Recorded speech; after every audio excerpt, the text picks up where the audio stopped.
Good afternoon, everybody. A reminder that we're on the green channel.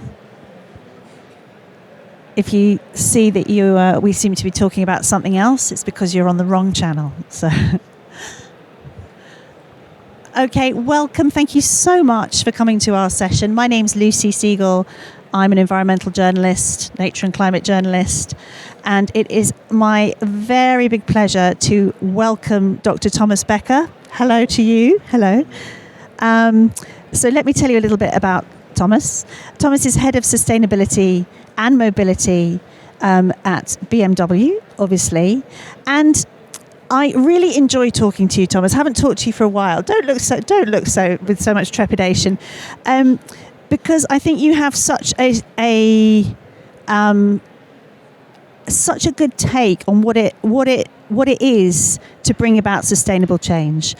And I know, because you've said it before, and I hope you still think this, you think it takes courageous people to bring about sustainable change and real sustainable change. So we're going to dig into that and a little bit into other things as well. And we're going to find out a little bit about your work at BMW, but we're also going to get a sense of the broader picture as well. So I hope you enjoy that. Since I last saw you, I need glasses, so I'm going to pop those on. Unfortunately, it's slightly complicated because I've got reading glasses, but then I can't see you guys. So there'll be a lot of on and off with the glasses. Apologies for that. Right, let's start at the very beginning. So BMW set new sustainability goals in 2021. How do you view those goals now, a few years on? Where are you on that journey? And what milestones have been achieved so far? Right, indeed. In 2021, we formally adopted a set of targets which, in their combination, will take us 40% down on the total carbon emissions per car until 2030. And very clearly, this is a target which has more than one dimension. In the automotive industry, what is the dominant factor for most other industrial sectors, the so-called scope 1 and 2, meaning your own industrial emissions if you purchase gas and burn it, for example, and the electricity you buy to run your machinery is not 60, 70 or 80%, like in the chemical or the steel industry. In the car industry, it's a very tiny fraction. Right. Not even 1% anymore at BMW. But yet, we have set ourselves the objective to bring that down by 80% per car and to really get almost carbon-free. We are already completely sourcing green electricity when it comes to purchased electricity. The carbon we have left is gas that we burn in ovens, which transform wet paint into dry paint and also produce energy and heat. So that's what we do on scope 1 and 2. The big dominant factor in a car's life cycle is the so-called scope 3, which again has two parts. The use phase. Mm-hmm. In the age of internal combustion engines only, that was 80% of our carbon account, fuel that you burn on the road. And bringing that down is the main function of electrification. Electric cars are not an objective in itself, it's about getting away with carbon that is emitted. And our target is to be at a 50% total reduction of scope 3 downstream in 2030 compared to the base year 2019. That means electrifying the fleet. That means more efficiency also in the internal combustion engine cars and our plug-in hybrids. And this calculation includes the carbon footprint of the electricity that our customers drive with. So we don't pretend that electricity is all carbon neutral. We don't say, hey, a battery electric car doesn't have a tailpipe anymore, it is zero.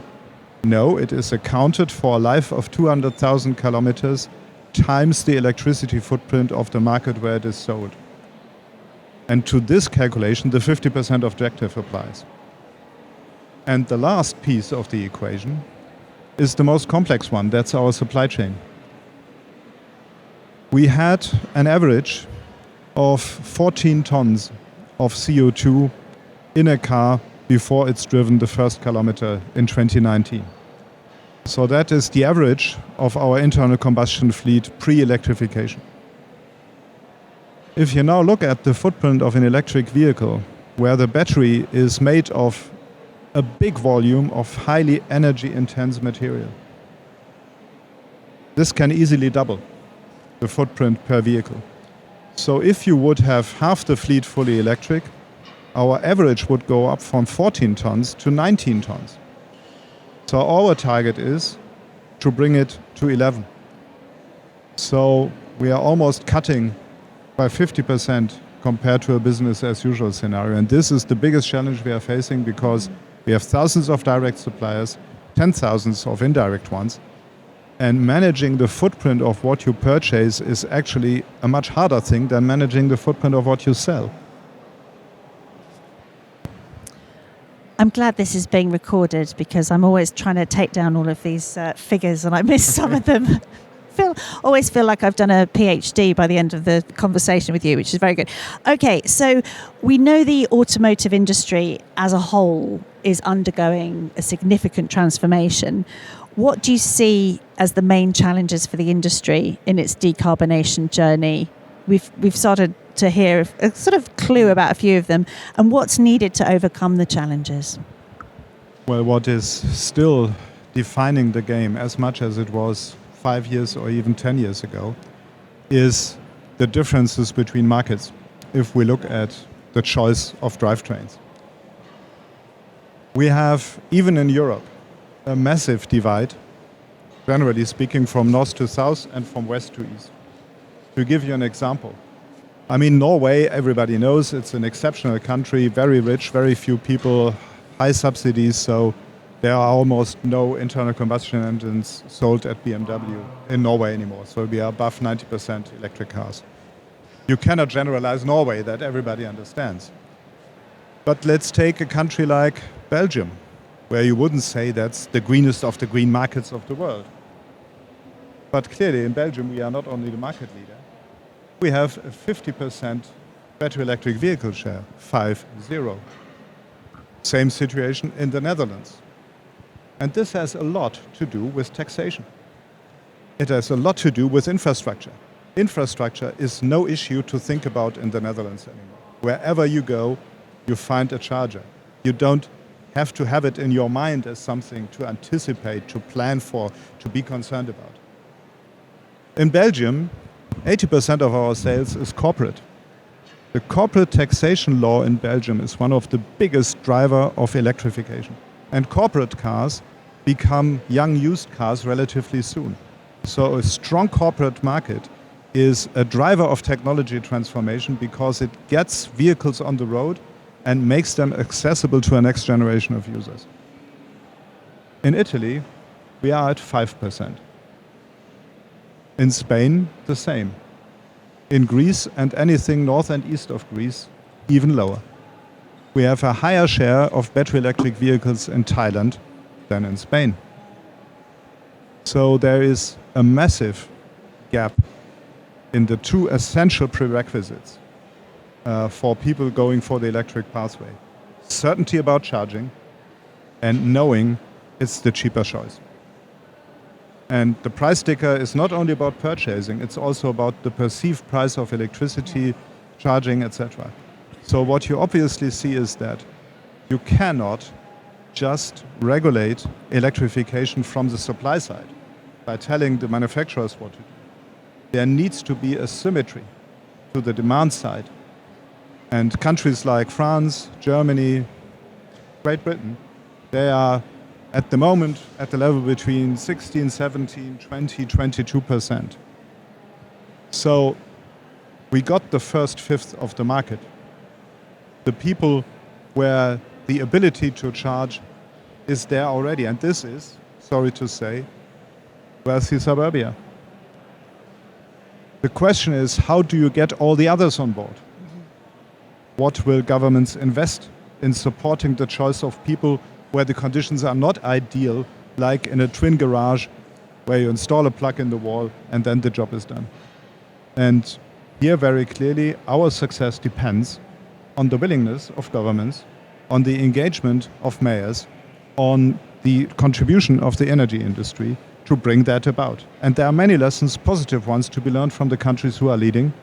And there are things that need to change in the countries that are lagging behind. That is fascinating insight. Okay, so let's talk a little bit about technology and innovation. So given this sort of rapid evolution of electric vehicle technology, how are you at BMW Group, how are you innovating to stay at the forefront of that? Because obviously that's extremely important, I would have thought. Well, that has obviously a number of dimensions. I mean, clearly further developing technology, getting more electricity stored per kilogram of material in a battery is hugely important from a point of view of material efficiency, of resource consumption, of the carbon footprint. So that is a very important field of research and development and collaboration with our suppliers. On the other hand, what we see at the moment is a strong positive development in decarbonizing heavy industries which contribute to the car. So if you see today what is happening in the chemical industry, in the steel industry, and the aluminum industry, you wouldn't have anticipated that 10 years ago. So there are encouraging signals that replacing green energy by grey energy by green energy, replacing virgin material by secondary material, it's progressing. Maybe not yet fast enough, there are still significant challenges. But what you see is that innovation and competition for getting carbon out at the cheapest cost, is gearing up and making a contribution to getting the final product at the end of the day with a lower footprint and being able to assure the customer, listen, whatever car you take, it's going to be better than the ones before. Being able to demonstrate how much do you have to travel before you are net positive with an electric vehicle and indicators like that. Okay, can we talk about hydrogen? Because it's something that's often discussed and it clearly, well, it hasn't happened. So I always think it's good to discuss it. Is BMW in or out? What are the problems? Do you think hydrogen is still a viable solution? Well, if you had asked somebody, let's say even 2005, nobody would have told you we will see electric fleets in 2020. Fair. Right? So all these dead sure positions and predictions about the future, I think looking back teaches you some humility. What we believe in is the physics, who clearly say that hydrogen has some objective advantages. It stores energy at a higher density. It fuels fast, like petrol. You can clearly improve the vehicle technology and the vehicle footprint. Very clearly, the overall system efficiency with transforming electricity into hydrogen back into electricity is not at the level of directly storing electricity in a battery. But this is not an either-or discussion. What we think is that there is a plausible use case for bigger cars, for longer distances, not for a Mini, but for cars like an X5 or X7. So, and this is not about battery electric or fuel cell electric. It's about both of them as an alternative to petrol and diesel. So we believe that it is a viable case to say, I support a public fueling infrastructure for hydrogen. The cars are there, the technology is mastered not just by us, also by other players, Toyota, Hyundai and others. So we think it's an additional opportunity to enable people to drive emission-free. And what are the problems and how do we fix them when it comes to hydrogen? It's again infrastructure. So if we have a program like the one announced by the European Union to have a hydrogen fuel station every 100 kilometers, that's an announcement.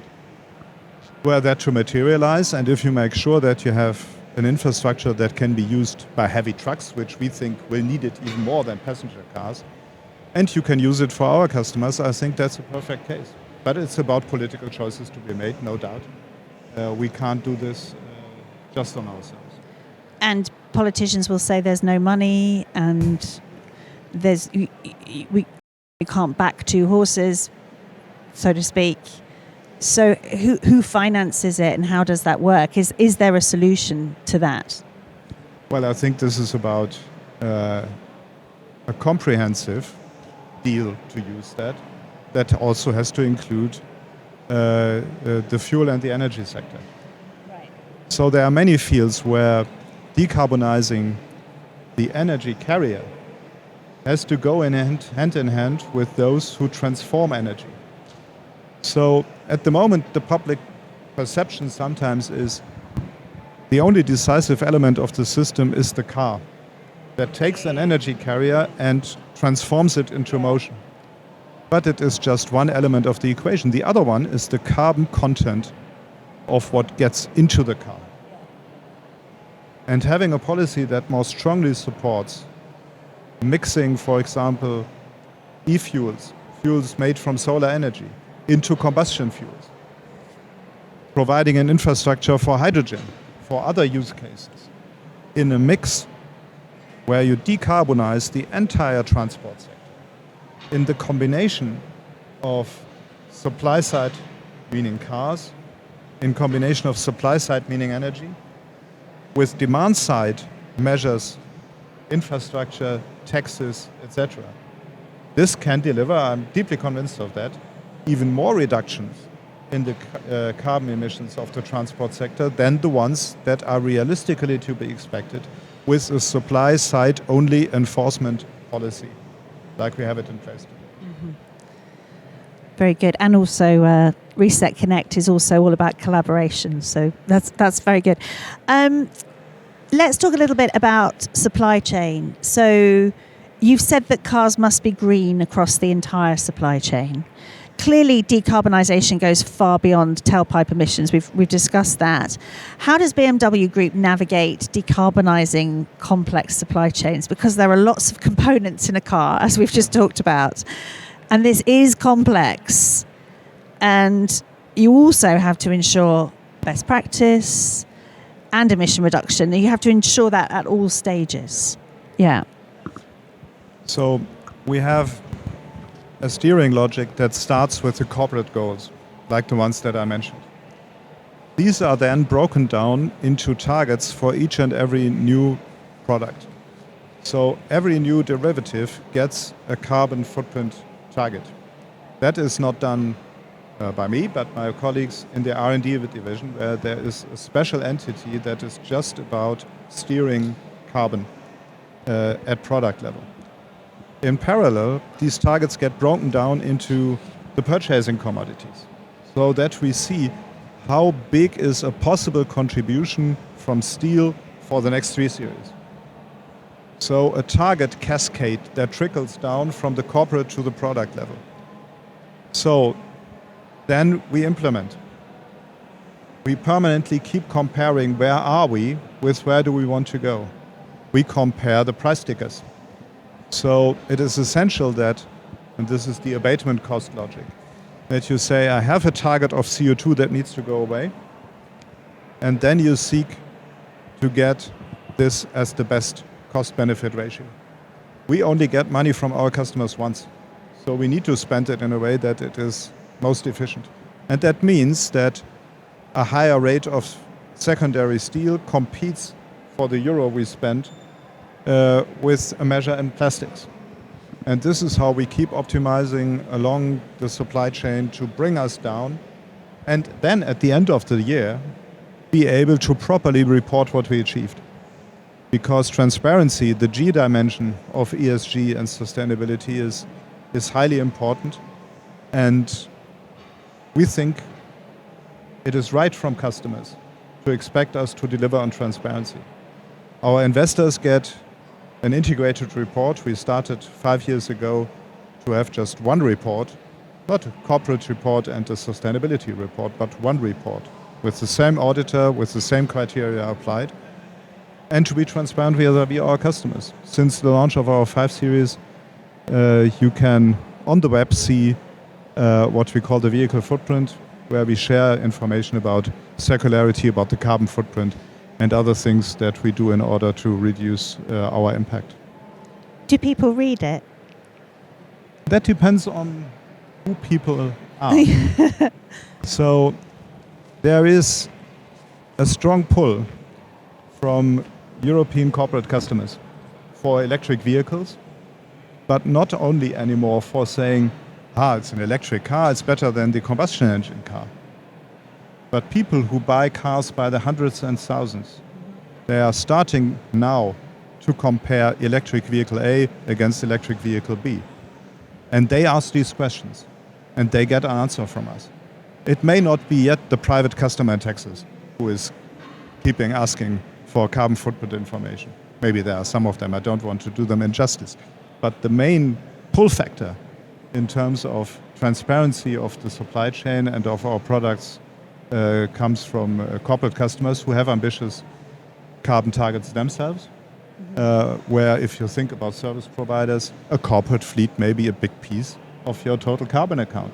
And they want to manage it, and they treat us like we treat our suppliers. Yeah. I think it's so fascinating where the push and pull comes from in this conversation. You mentioned resource efficiency in vehicles, at least I think you did. What is BMW Group doing to take a more circular approach to production? And when can we expect a fully recycled car?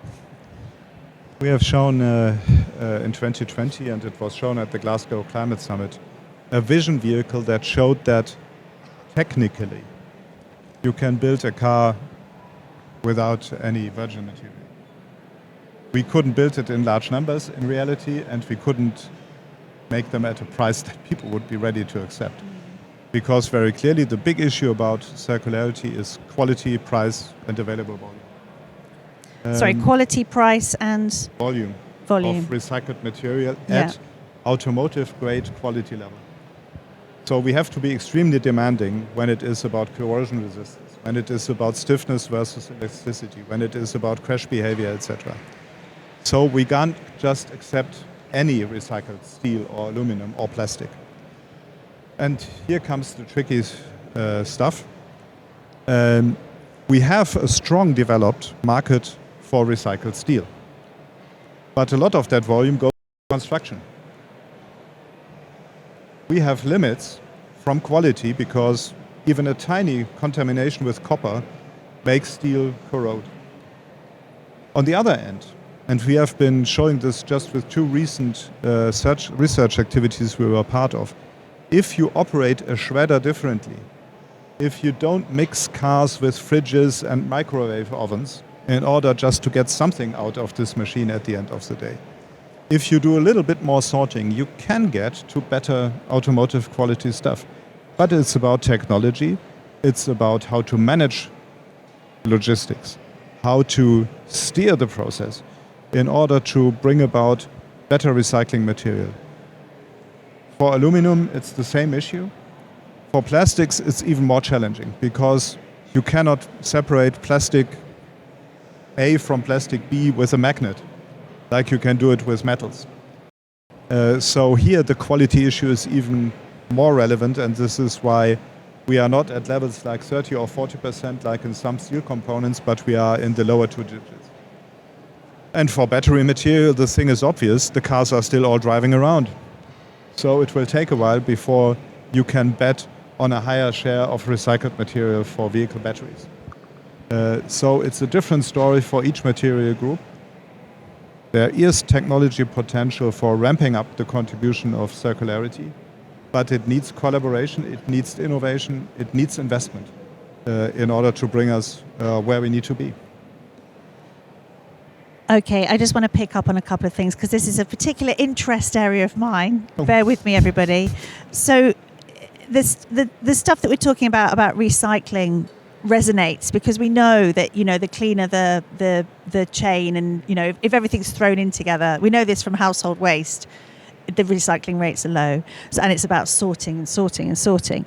How do you know all of this? So when you say you research this, does BMW Group just hang out at lots of recycling stations, or how do you conduct your research into this? Is it quite specific? Well, we have close collaborations with a number of universities. We are part of consortia who research together with suppliers, recyclers and dismantlers. And we have a dismantling, if you like, technology facility ourselves. So we use our prototype cars, which we would rather not like to see just at every scrapyard, as you can imagine, to pilot all dismantling shredding, sorting, waste management options in-house. So this is a kind of, let's say, lab for mastering the core processes. Like, for example, tearing out the wiring harness before you throw the rest into the shredder so that the copper doesn't get mixed with steel and aluminum. Just to name one example that we have developed in that facility. I would like to see this. Maybe that's just more a than special welcome. interest of mine, but I'd like an invite to that. Okay, so when you've outlined some of the issues for, we're a long way from circularity in this description, but when that does come, what is the plan for? Is the plan that you will keep tabs, trace, track BMW products, and then you take them back at the end of the user phase? How would it work? So what is a very promising development is digitization along the supply chain. We have been initiating together with, in the meantime, over 100 companies, what is called Catena X, which is about creating a shared digital infrastructure where the information on the carbon footprint and the recycled material content of a material, a part, a component is shared along the chain in a way that is also safe from the point of view of protecting, for example, intellectual ownership. So with that you are able to better steer, calculate and disclose what happens in the chain.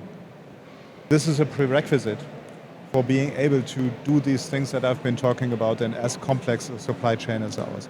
So in the future there will be availability of much more data for everybody in the chain about what is in the vehicle. With a view to the end of life, we have a situation where in Europe, over a third of the cars that are sold in Europe are not recycled in Europe. They are exported to Africa, to Western Asia, to Eastern Europe. So here there's a question mark for the future also in terms of policy making. How do we deal with electric vehicles where the battery resources are even scarcer than steel and aluminum? And here the jury is still out. Very clearly China has been playing a strong lead role here. They have a legal framework in place already since 3 years that clearly manages the closed loop of battery material at the end of life via recycling to feeding it back to the battery manufacturer. And we have been the first company, at least international company, to have such a total circle established in the Chinese market. Just frantically making notes about this because I didn't know about that either. So there we are. Is there anything? So we picked up on quite a few things, and you've dropped in a few things, innovations and stuff that I didn't know that were happening. Is there anything that you're particularly kind of looking forward to that you think will be a breakthrough or a game changer? It could be innovation, technology, policy. I don't know. Is there anything sort of on the horizon that you think could be actualized and actually make a pretty big difference? Well, I think there is a higher level of recyclability on the horizon. We know how it would work. We now need to work together, also with governments, to bring it about. There is, everybody talks about that, the agenda for a greener steel industry, using hydrogen for steel production, which has a big potential. But clearly, one of the biggest needs for action is in plastics, where a higher level of circularity, while not consuming too much energy, is a balance that needs to be struck. So here we need to get better. But again, what you see today would have been unexpected even 5 years ago. So I'm optimistic that we will see considerable progress. It's nice to end on a note of optimism, of course. Well, one little further thing. This is London Climate Action Week as well, that Reset Connect is a flagship event for. What action would you like to see, not just from London, but from the UK going forward? What is your observation? Well, I mean, 2 of our brands are British, Mini and Rolls-Royce. And both of them are ramping up electrification relatively quickly and successfully. Also because the usage pattern of a Mini and of a Rolls-Royce are very different from the average of the car market. A Mini rarely sits alone in its garage. That helps. It is normally not driven on very long mileage. Also makes it easier to go electric. A Rolls-Royce is never driven on long distances because people have a helicopter for that. It is one of the shortest range vehicles you can buy if you look at average. So it is a good case for driving electrically. We have been making good progress with enabling our British facilities for the transition to electric mobility. Also making them greener in their own production. But clearly, one of the things that need to be also looked at very closely here in Britain is the relationship between what you ask from industry at the supply side and what you do at the demand end. So looking at infrastructure density, you have a rate of chargers per car, which in London I think is 3 times the national average or even higher. So we are far away from a situation, also in this country, like in Germany by the way, compared to the Netherlands, from this being a no-brainer. So therefore the symmetry between supply and demand I think is a critical issue to look into also here in the UK. Okay, thank you. I will soon be selecting one of my 2 vehicles in my garage, my Rolls-Royce or my Mini, to drive home.